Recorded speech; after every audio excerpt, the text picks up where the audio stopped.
15 अप्रैल 2023 रात के ठीक 10 बजे प्रयागराज के कॉल्विन अस्पताल का परिसर पुलिस और मीडिया से भरा हुआ था। एक सफेद पुलिस वैन धीरे धीरे गेट के अंदर आती है।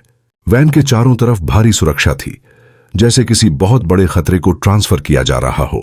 जैसे ही दरवाजा खुलता है, 2 कैदियों को नीचे उतारा जाता है, अतीक अहमद और उसका भाई अशरफ अहमद। दोनों के हाथों में हथकड़ियां थीं, चेहरे पर थकान, लेकिन पहचान वही पुरानी। वो लोग जिनके नाम से कभी पूरा उत्तर प्रदेश कांपता था। मीडिया के रिपोर्टर माइक लेकर उनकी तरफ दौड़ते हैं। लगातार सवाल पूछे जाते हैं। अतीक जी, आपके बेटे असद के जनाजे में नहीं जा पाए, क्या कहेंगे? माहौल पहले से ही तनाव से भरा था, लेकिन अगले कुछ सेकंड में जो हुआ उसने इतिहास बदल दिया। अचानक भीड़ में से 3 युवक सामने आते हैं जो खुद को पत्रकार जैसा दिखा रहे थे। उनके गले में फर्जी प्रेस आईडी थी, हाथ में माइक था, लेकिन अगले ही पल उन्होंने बेहद करीब से ताबड़तोड़ फायरिंग शुरू कर दी। सिर्फ 9-10 सेकंड में 18 राउंड गोलियां चलीं। लाइव कैमरों के सामने अतीक अहमद और अशरफ अहमद जमीन पर गिर चुके थे। पूरा देश टीवी स्क्रीन के सामने सन्न रह गया। यह सिर्फ एक हत्या नहीं थी, यह एक युग का अंत था। इस कहानी की शुरुआत होती है साल 1979 से, जब इलाहाबाद, आज का प्रयागराज, का चकिया मोहल्ला अपने अपराध और गरीबी के लिए जाना जाता था। इसी इलाके में एक साधारण परिवार रहता था। पिता फिरोज एक तांगा चलाते थे और घर की आर्थिक हालत बहुत कमजोर थी। उनके बड़े बेटे का नाम था अतीक अहमद। बचपन से ही अतीक का स्वभाव अलग था। न उसे पढ़ाई में दिलचस्पी थी और न ही साधारण जिंदगी में। साल 1979 में जब वह लगभग 17 साल का था, वह 10वीं की परीक्षा में फेल हो गया। लेकिन यह असफलता उसके लिए मायने नहीं रखती थी। उसने पहले ही तय कर लिया था कि वह आम रास्ता नहीं अपनाएगा। उसे चाहिए था पैसा, ताकत और पहचान, वो भी जल्दी और किसी भी कीमत पर। उसने छोटे मोटे अपराधों से शुरुआत की, जैसे मालगाड़ियों से कोयला चोरी करना। रात के अंधेरे में अपने साथियों के साथ वह रेलवे यार्ड से कोयला चुराता और उसे ब्लैक मार्केट में बेच देता। धीरे धीरे यह खेल बड़ा होता गया और इसी दौरान उसके हाथ पहली बार खून से रंगे।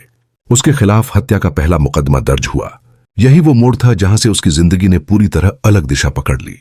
1980 के दशक की शुरुआत तक इलाहाबाद में अपराध की दुनिया में एक बड़ा नाम था, चांद बाबा उर्फ शौकत इलाही। उसका खौफ इतना था कि पुलिस भी उसके इलाके में कदम रखने से पहले कई बार सोचती थी। अगर उसका कोई आदमी पकड़ा जाता तो वह खुलेआम पुलिस स्टेशन पर हमला करके उसे छुड़ा लाता था। अतीक अहमद ने शुरुआत में चांद बाबा को अपना गुरु माना और उससे बहुत कुछ सीखा। कुछ ही सालों में वह उसका सबसे भरोसेमंद और खतरनाक शूटर बन गया। अपहरण, रंगदारी और हत्या जैसे अपराधों में वह पूरी तरह माहिर हो चुका था। इसी दौरान 1985 में उत्तर प्रदेश में वीर बहादुर सिंह की सरकार बनी और बढ़ते अपराध को रोकने के लिए 1986 में राज्य का पहला गैंगस्टर एक्ट लागू किया गया। हैरानी की बात यह थी कि इस कानून के तहत जिन बड़े अपराधियों पर कार्रवाई होनी थी, उनमें से एक नाम अतीक अहमद का भी था। पुलिस ने उसे गुप्त रूप से हिरासत में लिया और कई दिनों तक उसका कोई पता नहीं चला। शहर में अफवाह फैल गई कि उसका एनकाउंटर हो गया है, लेकिन अचानक एक दिन सब कुछ बदल गया। एक प्रभावशाली नेता के फोन के बाद अतीक को छोड़ दिया गया। यह पहली बार था जब उसे एहसास हुआ कि असली ताकत सिर्फ बंदूक में नहीं, बल्कि सत्ता और सिस्टम में होती है। यहीं से अतीक अहमद ने फैसला किया कि अगर उसे हमेशा के लिए बचना है तो उसे राजनीति में कदम रखना होगा। साल 1989 में इलाहाबाद वेस्ट असेंबली कॉन्स्टिट्यूएंसी में चुनाव का माहौल था। चांद बाबा खुद चुनाव लड़ना चाहता था और उसका प्रभाव अपने चरम पर था। उसी दौरान मुलायम सिंह यादव ने उसे टिकट देने का ऑफर दिया। लेकिन कहानी में ट्विस्ट तब आया जब चांद बाबा ने अपने ही चेले अतीक अहमद के लिए टिकट मांग लिया। मुलायम सिंह यादव ने मना कर दिया और कहा कि अगर यह लड़का चुनाव जीत गया तो वह तुमसे बड़ा हो जाएगा। यह बात अतीक को नागवार गुजरी। उसने अपने ही गुरु के खिलाफ निर्दलीय उम्मीदवार के रूप में चुनाव लड़ने का फैसला किया। यह सिर्फ चुनाव नहीं था, यह सत्ता की सीधी लड़ाई थी। जैसे जैसे नतीजे करीब आए, माहौल और ज्यादा खतरनाक होता गया। और फिर एक दिन इलाहाबाद के एक ढाबे पर दोनों आमने सामने आ गए। गोलियां चलीं और कुछ ही पलों में चांद बाबा की मौत हो गई। यह घटना सिर्फ एक हत्या नहीं थी, यह एक नए माफिया साम्राज्य के जन्म की घोषणा थी। चांद बाबा की मौत के बाद साल 1989 के चुनावी नतीजों ने इलाहाबाद वेस्ट असेंबली कॉन्स्टिट्यूएंसी की राजनीति की दिशा बदल दी। निर्दलीय उम्मीदवार के रूप में मैदान में उतरे अतीक अहमद ने जीत दर्ज की और पहली बार विधायक बने। यह सिर्फ एक चुनावी जीत नहीं थी, यह उस लड़के का सत्ता में प्रवेश था जो कभी रेलवे यार्ड से कोयला चुराया करता था। विधायक बनने के बाद उसका कद और रुतबा दोनों तेजी से बढ़े। जिस सिस्टम से वह कभी डरता था, अब वही सिस्टम उसके इशारों पर झुकने लगा। शहर के कारोबारी, ठेकेदार और आम लोग, हर कोई उसके नाम से खौफ खाने लगा। रेलवे स्क्रैप के बड़े बड़े टेंडर अब उसके प्रभाव में पास होने लगे। कोई दूसरा ठेकेदार उसके सामने फॉर्म भरने की हिम्मत तक नहीं करता था। उसके गैंग में दर्जनों नहीं बल्कि सैकड़ों हथियारबंद लोग शामिल हो चुके थे, जो उसके एक इशारे पर कुछ भी करने को तैयार रहते थे। यह वह दौर था जब अपराध और राजनीति का मेल खुलकर सामने आ रहा था और अतीक इस खेल का सबसे मजबूत खिलाड़ी बन चुका था।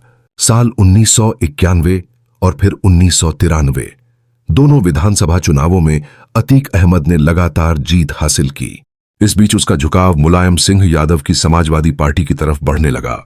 राजनीतिक संरक्षण मिलने के बाद उसका नेटवर्क और मजबूत हो गया। अब वह सिर्फ इलाहाबाद तक सीमित नहीं था, बल्कि उसकी पहचान पूरे उत्तर प्रदेश में बनने लगी थी। विधायक रहते हुए उसने कई विवादित फैसले लिए। जमीनों पर कब्जा, कारोबारियों से वसूली और विरोधियों को धमकाना उसके लिए आम बात बन गई। इसी दौरान 2 जून 1995 को एक ऐसी घटना घटी जिसने पूरे देश को झकझोर दिया, गेस्ट हाउस कांड। उस वक्त उत्तर प्रदेश में समाजवादी पार्टी और बहुजन समाज पार्टी की गठबंधन सरकार थी, लेकिन मायावती इस गठबंधन को खत्म करना चाहती थीं।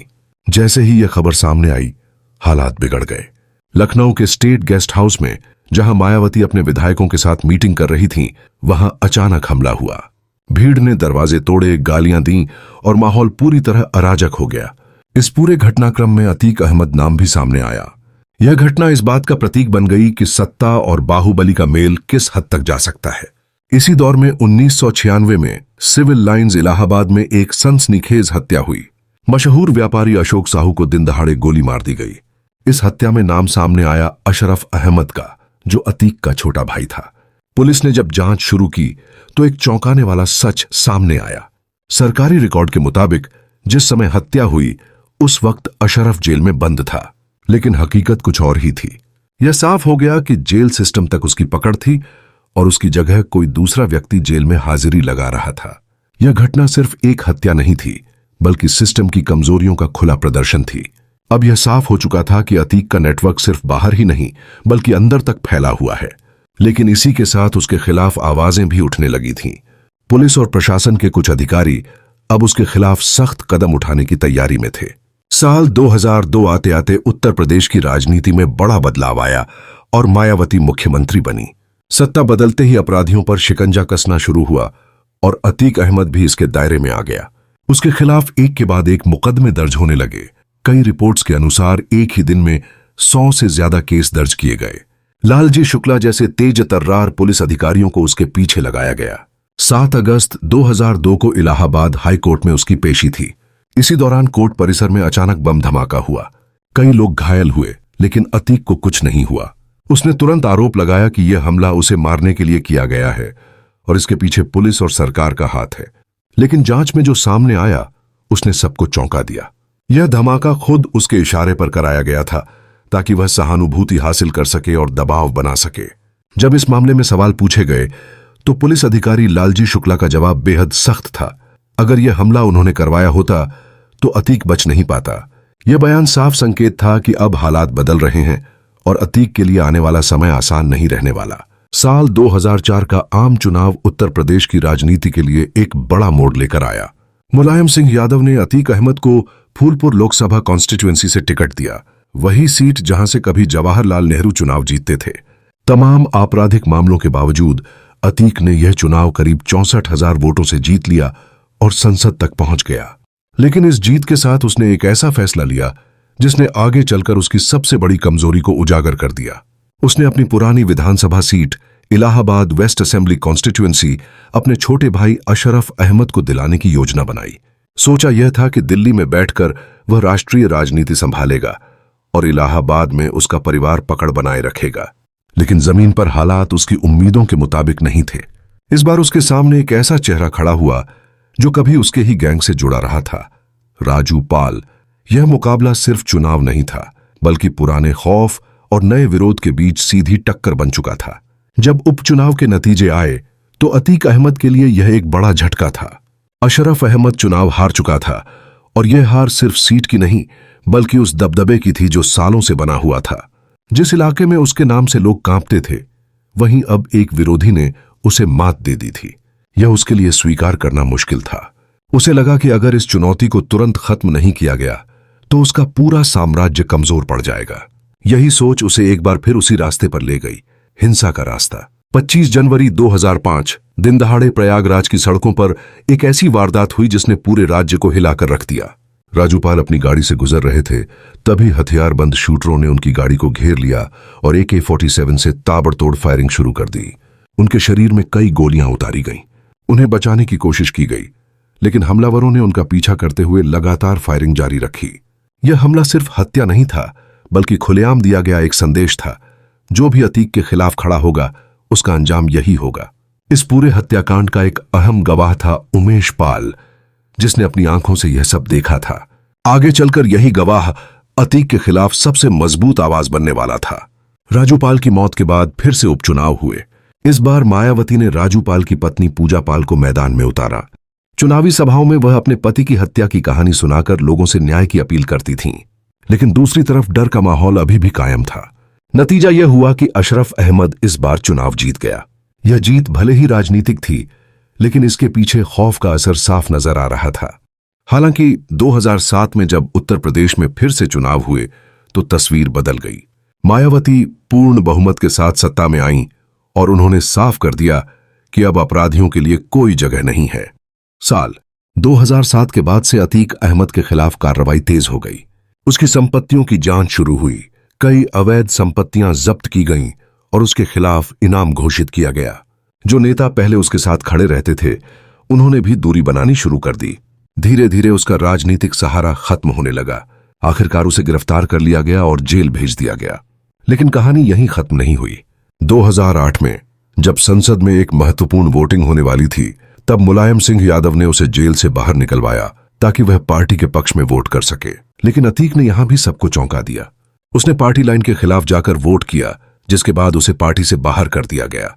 यह वह पल था जब उसका राजनीतिक आधार पूरी तरह खत्म हो गया।